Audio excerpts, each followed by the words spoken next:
Hello, hello, hello, everyone. Welcome back to another video. Okay, let's check it out. Let's see what I got for you right now. If you're looking at this wagon go round and round, and you say, okay, I see the Chevrolet because it says it in the base, but it's not the typical Chevrolet that a lot of you may recognize. But then for other parts of the world, it was a very quite popular model, quite used in governmental offices, especially the sedan version. Yes, yes, you're on the right track. But let's get to the point. Let's see what I got for you right now. This is a 143 scale 1979 Chevrolet Opala Series 2 Caravan SS. SS is like the supercharged one, the one that has the probably the most powerful engine, or at least one of the most powerful engines. As you also may know, the SS term in the Chevrolets sold in the North American market. Now, why did I say this is a model that a lot of you may recognize in parts of the world? If you're from South America, especially from Brazil, to get into details, this is the type of model you may look at it and you may recognize it right away. The wagon was popular, but the sedan was the one that was used by everybody in the government. Let me let you know what I was reading. It says the Chevrolet Opala was used by the Brazilian federal police for many years.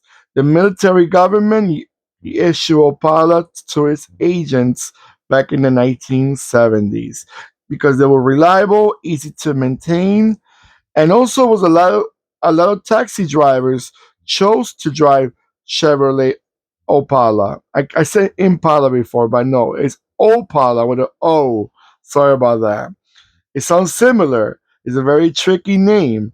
They want to kind of throw you off for a moment. A lot of people, if you read it real quick, you say, "Oh, Impala." No, no, no, no. This is probably like the Impala version for the Brazilian market. And some other South American markets had these vehicles, but not to the certain extent like the Brazilian market did. This car was very important in the Brazilian market back in the 70s and even the 80s, I will probably say.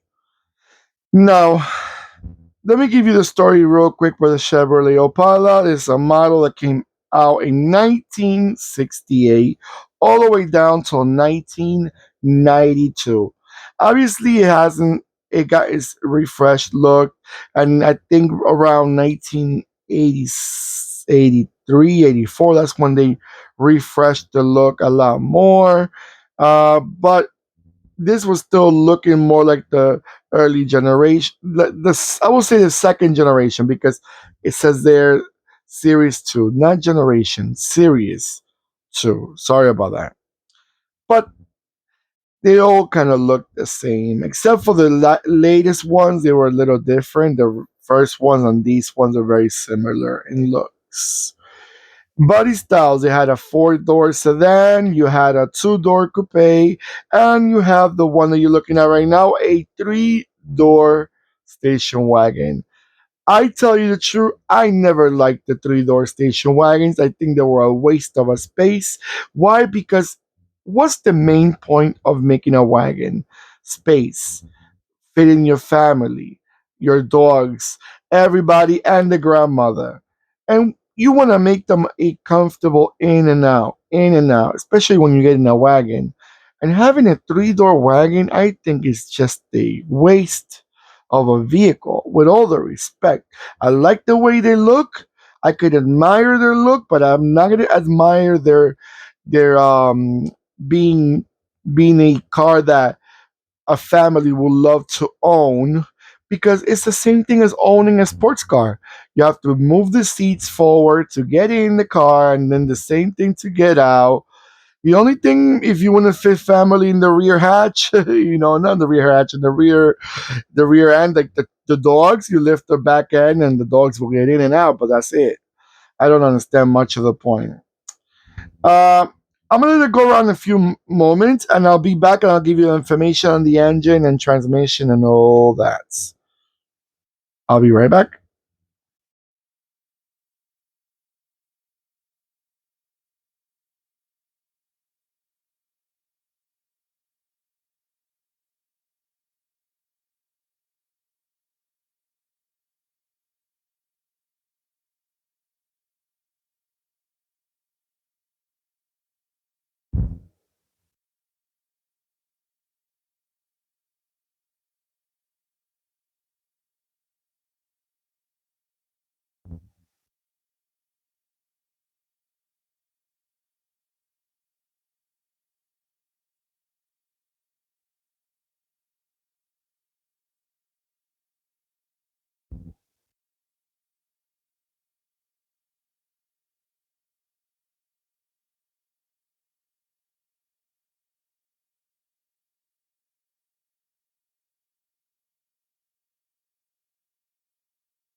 All right, everyone.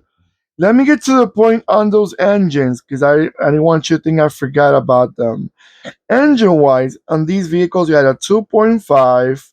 You had a the 2.5 was a four-cylinder. Then you had a 3.8 and a 4.1, and those were six cylinders.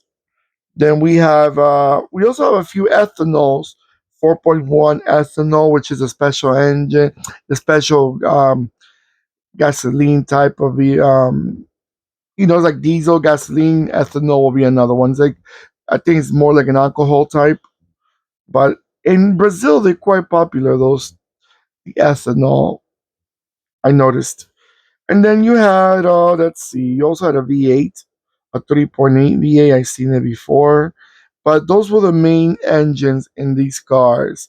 I like the rear end of the wagon. I don't know, those quad round taillights. It looks quite interesting. It looks different. It's not what you would expect in a wagon. I don't know. It just gives it a different look, which I love that. I love when they give different looks. I don't like to see repetitive models. There's some models they look like three other brands, and this is not one of them. Even though it's a Chevrolet, the front end it could probably give you more Chevrolet, but the rear end is a total different ball game. Good job, Chevrolet Brazil. I like that. All right, guys. Let me know in the comments below. Have you ever seen one of these?